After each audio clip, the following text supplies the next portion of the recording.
Баршаңызға сәлем, құрметті көрермендер. Сіздермен бірге Жарасқан Әбдірашев атындағы номер 62 мектеп лицейінің телестудиясының сәрсенбідегі сәтті сұхбат подкасты. Бүгінгі подкастымыздың төрінде ерекше қонақ ол Жақсылықов Жолдасбай жұқпалы аурулар бөлімінің меңгерушісі. Арал ауданының құрметті азаматы, отличный здравоохранение төсбелгі иегері, сондай-ақ коронавирус пен пандемия кезінде ерен еңбегі үшін марапатталған білікті дәрігер. Қош келдіңіз.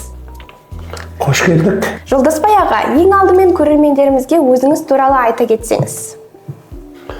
Менде көп тарих жоқ. Мен 1971 жылы, осыдан 55 жыл бұрын 21-ші Қамбаш орта мектебін бітіргенмін. Сол мектеп бітіргеннен кейін ол кезде біздің арманымыз тек Алматы ғой. Медицинаны оппастан өзім бала кезімнен таңдағанмын. Сол мектеп бітіргеннен кейін Алматы мемлекеттік медицина институтына түстім. Оны 1977 жылы көңілдегідей аяқтап, Қызылорда қаласында 1 жылдық интернатурадан өттік. Содан еңбек жолымды 1978 жылы ол кезде мына Арал ауданында миллионер совхозы, Арал совхозы деген болған. Бірінші еңбек жолымды Арал совхозына бастадым. Сонда учаскелік дәрігер, сельский селолық аурухананың меңгерушісі болып жұмыс істедім 89 жылға дейін. 89 жылдан бастап қазір 36 жыл осы жұқпалы аурулар бөлімшесінде бөлімше меңгерушісі болып, жұқпалы аурулар дәрігері болып еңбек етіп келемін. Жалпы еңбек өтілім биыл 49 жыл. Медицина саласында бір ауданда, бір жерде ешқайда көшкеніміз жоқ, ешқайда ауғанымыз жоқ. Анау заманның қиын кезінде енді кеткендер болды ғой, біз елде қалдық. Қазір 49 жыл сол халыққа да қызмет жасап келе жатырмыз. Сізге қояр келесі сұрағым, көп адам жұқпалы аурулар бөлімінен қашады, ал сізді бұл сала неге шақырды? Сол шешімді қабылдаған кезіңіз есіңізде ме? Мен өзім оппаса институтта жүргенде де Никина Татьяна Павловна деген, сосын Димитровская, сондай ұстаздарда мен дәріс алдым. Сосын мектепте оқып жүргенде, Қытайда, Монғолияда, Обиш өлдерінде, Зиновьев дегендер, басқа да дәрігерлер, инфекционист, эпидемиологтар, сол кезде жұқпалы аурулардан, сол кезде оба ауруы көп тараған кез, оспа ауруы өте қара шешек дейді, сол ауру көп болған кез, мен соларды оқып өстім да, солар өздері аурудың микробын енгізіп, өзі ешқандай дәрі қабылдамай, бүкіл аурудың стадиясы қалай, мына инфекциялық аурулар циклмен өтетін нәрсе ғой. Мысалы, асқазан ауруды бір күнде жоқ болғанда жоқ болады инфекцияда. Оның басталуы болады. Инкубационный период дейді. Организмге енген микроб ол определенный уақытта өседі, көбейеді, сөйтіп барып, өзінің начальный период дейді, өзінің патогендік аурушаңдығын көрсете бастайды. Содан кейін аурудың өсу сатысы болады. Содан кейін аурудың жазылу сатысы болады. Инфекциялық ауру әбен бұл, сондай периодпен өтетін науқас. Сондықтан мен өзім сондай дәрі ұстаздардан, ол кезде ол ұстаздар қайда, Никонова деген бүкіл Союзға белгілі инфекционист болған, балалар инфекционисі, Димитровская да сондай. Оларды кезінде Алматы мемлекеттік медицина институташыларда шақырып алған мамандар ғой. Біз солардан дәріс алдық, соларға ұқсауға тырыстық. Сондықтан мен инфекционист болдым. Біздің қашқа жоқпыз. Инфекционист деген ол ешқандай жұқпалы ауруларға қашуға правасы жоқ. Қашпайды олар. Біз 90 жылдардан бастап біздің Аралда обаның несі болды. 90 жылдан 2003-ке дейін, 3 жылға дейін 11 оба жағдайы тіркелді. Соның басқасында, оның емдеу процесінде, емдеу кезеңінде, және диагностика кезеңінде мен өзім, соның бәрі мен өзім көз алдымнан өтті. Емдеу үшін өзім жүргіздім, өзім басқардым. Сосын 93-94 жылдары Құмбазар елді мекенінде құрыжық деген ауру шықты. Оның да ортасында жүрдік. Енді мынау 80 жылдардан бастап есептегенде бізде іш сүзегі, қаншқа, балалардың басқа да іш аурулары өте көп болған. Солардың бәрі біз енді сол кезде қызмет жасап көрдік. Уже инфекция жұқпалы аурулардың ыстық суығына бәрін көрдік, бәріне төздік, бәрін сонымен әлі де жұмыс жасап келеміз. Жұқпалы аурулар бөлімінде жұмыс істегенде міне дәл осы сәтте мамандығымның маңызын шын түсіндім деген кезіңіз болды ма? Ол жаңа айттым ғой, мен анау институттан бастап түсінгенмін. Инфекциялық ауру деген өте бір күрделі жүретін жағдай. Инфекциялық ауру деген не ол? Мысалы, микроорганизм дейді, қазір микробтардың өзі үшке бөлінеді ғой. Бактериялар дейді, риккетсиялар дейді, вирустар дейді. Ең кішкентай вирустар. Оның бәрі әрқайсының оның таралу жолдары, вирустардың өсу жолдары, олар әртүрлі. Мысалы, вирустар бірден адамның клеткасына кіретін иммунитетті басып тастайды, әрмен қарай өзінің жұмысын өте қауіпті жағдайда жүргізеді. Сондықтан оның бәрін инфекциялық болу деген ол аяғына көп арқалау деген сөз. Мысалы, мен бір ғана жағдай алдына ауру келді, оба ауруы. Оба ауруы деп, бұл өте аса қауіпті аурулар ғой. Мысалы, бізде Сібір жарасы дейді, туберемия дейді, оба дейді, сосын мына қазір қырым-қанды безгектері, оның бәрі өте аса қауіпті жұқпалы аурулар қатарына кіреді. Егер мен алдыма келген науқасқа мен уақытысында оны мен диагноз қоя алмай, оны өршітіп алсам, ол бүкіл не деген сөз? Бүкіл аудан өрт болады деген сөз. Олар өте шұғыл таралады, шұғыл нетеді. Сондықтан оның бәрі менің арымда болады.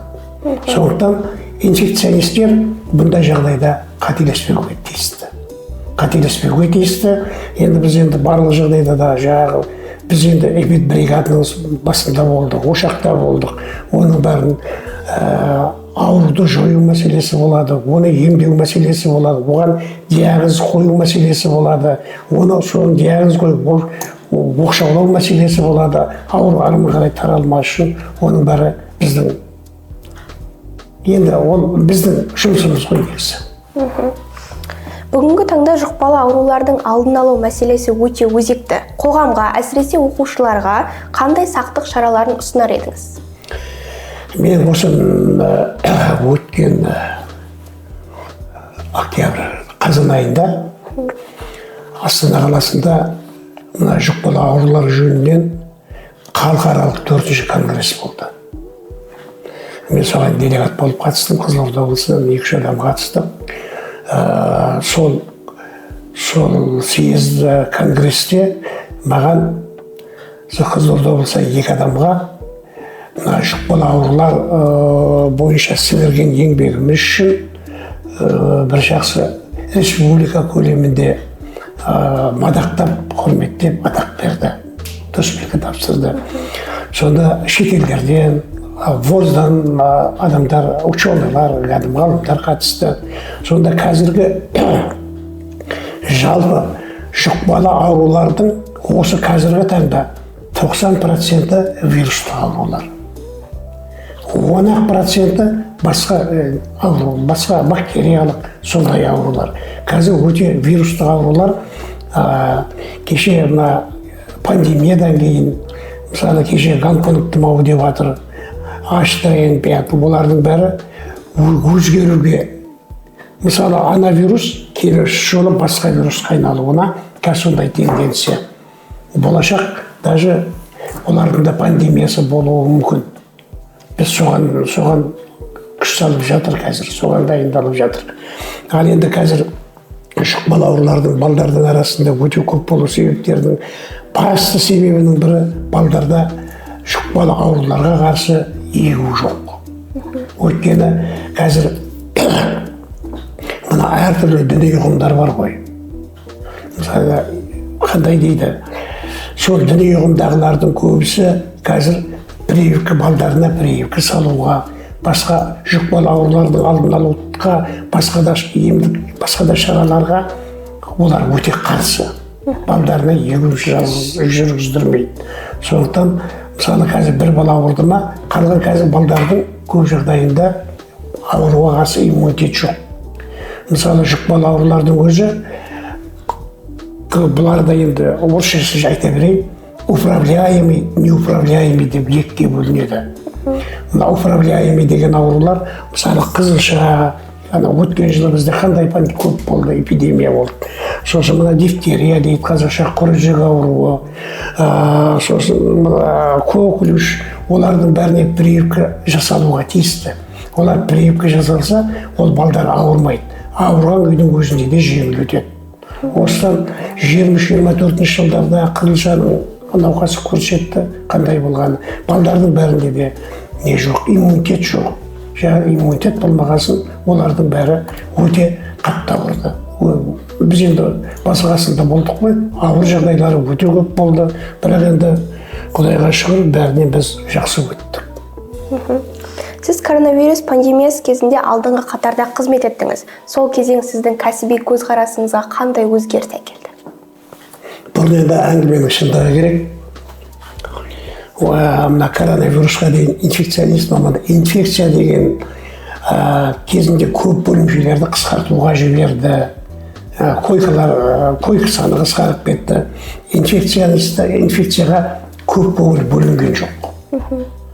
Ал инфекционист мамандардың жалпы былай жұқпалы аурулар еш уақытта жоғалып кетпейді.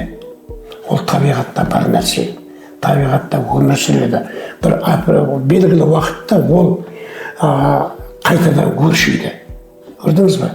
Сондықтан инфекционист мамандардың жалпы жұқпалы аурулардың қызметінің маңызды екенін кеше коронавирус көрсетті. Сол кезде инфекционистер болған жоқ. Инфекционистер жетпей қалды. Әлде де солай инфекционистердің саны аз. Өйткені инфекционистер қазіргі жас мамандар инфекцияға көп бара бермейді. Өйткені олардың инфекция туралы көзқарастары бөлек. Мысалы біз қанша аурудың ортасында жүрсек те, мысалы үстемақы деген болады, бізде ондай жоқ. Мысалы жұртпен қатар. Енді осы январьдан бастап біздің министрдің бұйрығымен, үкіметтің қолдауымен қазір инфекционистерге және мына жедел жәрдем қызметкерлеріне қазір айлық көтеру мәселесі жүріп жатыр. Бұның өзі мына жұқпалы аурулардың қандай маңызды екеніне бұл үкіметтің де көңіл бөлгенін деп есептеймін. Ал жұқпалы аурулар маманы еш уақытта ол өзінің актуалдылығын, өзінің маңыздылығын еш уақытта жоғалтпайды. Жаңа айтып өттім ғой, қазіргі кездің өзінде жұқпалы аурулардың 90% вирустар деп.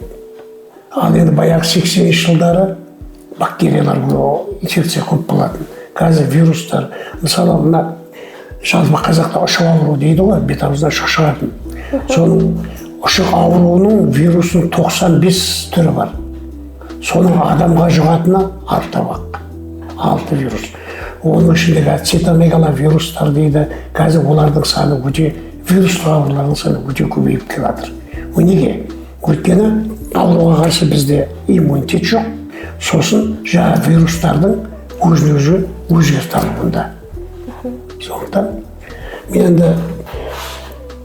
менің көзқарасымды өзгерткенде содан кейін мына жұқпалы аурулар дәрігерлеріне, жұқпалы аурулар қызметіне қазір содан кейін уже көңіл бөліне бастады. Дәрігер ретінде көп тәжірибе жинадыңыз. Өміріңізде ерекше есте қалған, сіз үшін үлкен сабақ болған жағдай бар ма? Сабақ болғанда мен енді жұмысты далалық жерден бастадым, ауылдық жерден бастадым. Ол кезде ол 80-ші жылдардың басы ғой. Аралсақбоз деген жерді түседім. Оның бір жазда кілең қой ауылдары отырады. Тәуіппен Жезқазғанмен шектесетін жерлері 200-260 километрге дейін қашықтықта автобус еттік. Оның бәрін теріп алуда мүмкін емес енді. Қанша сол жерде жүргенде, қанша балаға не дейді, атандық, өзіміз қолмен босандырған, даже машинаның ішінде босандырғанда да жағдай болды. Сосын мысалы бір жағдай, мына Саз деген елді мекенде біз ол кезде енді общий дәрігеріміз ғой. Ол кезде мына есіктің алдында қазақтарда бір не бар ғой, машинаның темірін қағып қойған, есік шалқайып желмен ашылып кетпесін деп. Сонда 6 жасар баланы алып келіп қолтықтан кірген ғой. Жаңағы темір қолтықтан кіріп шауырдың астына дейін барған. Соны алып келіп, соны әкесі марқұм осы 2-3 жыл болды, ол да қайтыс болды. Сол бала бәрі әлі тірі, кейде қараймын қолтығын көріп тұрамын, мынандай ғана сызық бар. Соны қалаға барма, айналайын, өзің жасап осыны деді, өзің істейсің деді. Соны мен енді қарап отырсам, нервті, артериясы, венасы бәрі жыртылмаған, қалғандары жыртылған ғой енді. Соны послойны тігіп, арасына дренаж дейді, резин қалдырасың, оның артындағы су іріңдемес үшін. Сондай операция жасаған кезімізде болды. Баланы туғызған кезімізде болды. Олар енді көп қой, ондай жағдайлар біздің кезімізде көп кездесті. Өйткені біз далалық жерде болды. Қазіргі кездегідей облысқа ондай телефон жоқ, қазір телемедицина деген бар. Қазір қиналып баратсақ, облыспен телемедицина арқылы шығамыз да, ауырымызға консультация алып бірден алып аламыз. Бірден жібере аламыз. Ол кезде ақылдасатын адамдар да көп болған жоқ қой. Бәрі өзіміз қатарлы болды. Сондықтан біз енді достойны еңбек еттік, артымызда сөз ертілгеніміз жоқ. Мысалы Арал совхозында осы жүзге дейін бірдеңе болса бізге келеді, бізбен хабарласады. Ол да үлкен абырой. Күн сайын аурумен бетпе-бет жүрген адам ретінде денсаулықты сақтау үшін қандай да бір қарапайым ережені ұстанасыз ба? Қарапайым ереже ол бірінші адамның өзіне деген көзқарасынан басталады. Адам өзін-өзі қадағалау керек, өзін-өзі бағалау керек, өзінің денсаулығын бағалай білу керек. Өзінен басталады бәрі. Сосын өзінің күнделікті тамағы бәрі содан өзінің режимінен басталады ғой. Қазіргі адамдардың тамағы енді біздің кезімізде, біз енді 80 жылдары ол кезде бәрі табиғи тамақтар ғой. Ол кезде біздің кезімізде қаланың өзінде қай жерде де семіз адамдар аз болады. Ондай адамдар қазір қарап отырсаң, міне осындай неге кілең жейтіндері фастфуд, сосын ішетіндері пепси, кола, сосын жаңағы нелер, макси шай дейді, солар кілең фастфуд, олардың бәрі нағылады. Организмді өзі жегізіп жатыр. Сондықтан адам бірінші өзінің күнделікті, өзінің өмірін қадағалау керек қой. Оның ішетіні жейтіні бар, ұйқысы бар. Басқа мысалы кешкісін жаяу қыдырып деген жүретіндері сөйтіп өзі адам көңіл бөлу керек. Өзіне сосын басындағы бала шағасына бәріне, немерелеріне бәріне көңіл бөлу керек. Немерелер мысалы уақытысында жаңағы егу мәселесі бар. Жүкті әртүрлі жұқпалы ауруларға қарсы соны қадағалап, сонда ғана адам салауатты, жалпы салауатты өмір салтын әрбір адам өзінен бастап қалыптастыру керек. Сонда дені де сау болады, бәрі де жақсы болады. Сұхбатымызды қорытындылай келе, болашақта дәрігер болуды армандайтын оқушыларға қандай кеңес берер едіңіз? Дәрігер болу үшін адам жан тәнімен өзінің мамандығын сүю керек. Қазір енді мына платное образование дейді, солардың аймаған, мысалы дәрігер ол ақылы оқу, ол соны мен түсінбеймін. Ол қазіргі дәрігерлерге кейде енді бәрін топырақ шашудан аулақпын. Кейбір жағдайларда дәрігерлер енді қазір ізімізді қойып келатқан дәрігерлер, мысалы больницада істейтін өзімізде дәрігерлер өте жақсы мамандар, жаймен жақсы өздерінің ісін түсініп келе жатыр. Енді дәрігер болу үшін жоқ мен диплом алуым керек не деп баруға болмайды. Дәрігер әр мамандық өзінің мамандығын бағалай білу керек, сүйе білу керек, жан тәнімен соған ұмтылу керек. Сонда ғана ода жақсы дәрігер шығады. Ал енді біреудің айтқанымен жоқ апарып жоғары білім алсам болды, медицинаға түссем болды, одан дәрігер шықпайды. Дәрігер болу үшін өзің болашақ мамандығыңды түсінуің керек. Соны жақсы көруің керек, мамандығыңды сүюің керек. Жалпы адам ондай жағдайда адамды сүю қабілеті болады ғой, қасиеті болады. Оны былай орысша айтқанда альтруизм дейді, адамды сүю білу керек. Сонда ғана одан жақсы дәрігер шығады. Сонда ғана одан аналитик, мысалы инфекционист дәрігердің өзі, мысалы ол не только дәрігер, ол аналитик.